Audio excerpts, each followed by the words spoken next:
The International Olympic Committee on Thursday unveiled a new policy that effectively bans transgender women athletes from competing in the women's category events at the Olympics. Today, we, the International Olympic Committee, have published a policy. IOC President Kirsty Coventry said the new policy is aimed at what she called, quote, the protection of the female category. Now, all athletes who hope to compete in the women's category from the Los Angeles 2028 Olympics onwards will have to submit to a one-time genetic screening for the SRY gene. SRY stands for sex-determining region Y gene, and it's usually found on the Y chromosome. The test is done via saliva, cheek swab, or blood sample.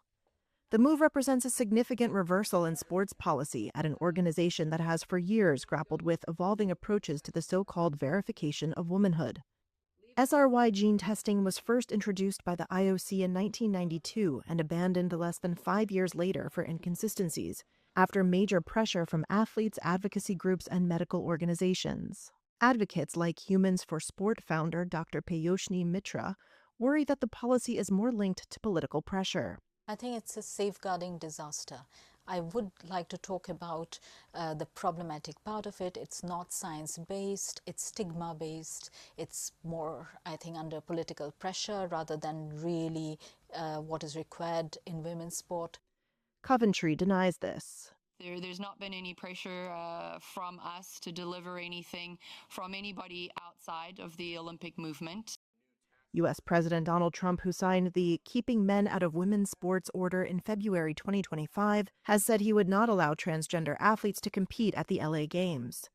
In a statement, the IOC has said that the presence of the SRY gene represents, quote, male sexual development, and thus constitutes an unfair advantage. The IOC has not yet released any new scientific studies to support this.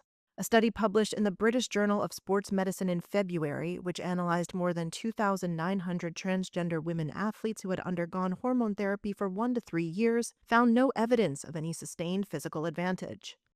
From the early 2000s up through the Tokyo Games, the IOC has maintained evolving guidelines on the participation of transgender athletes. In 2021, the body released a set of inclusive guidelines on trans athlete participation, but left decision-making up to the individual sport governing bodies. Many of them banned transgender women outright.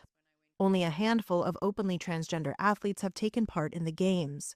New Zealand's Laurel Hubbard became the first trans woman to compete in the women's category when the weightlifter took part in the Tokyo Olympics in 2021. She placed last in her weight class.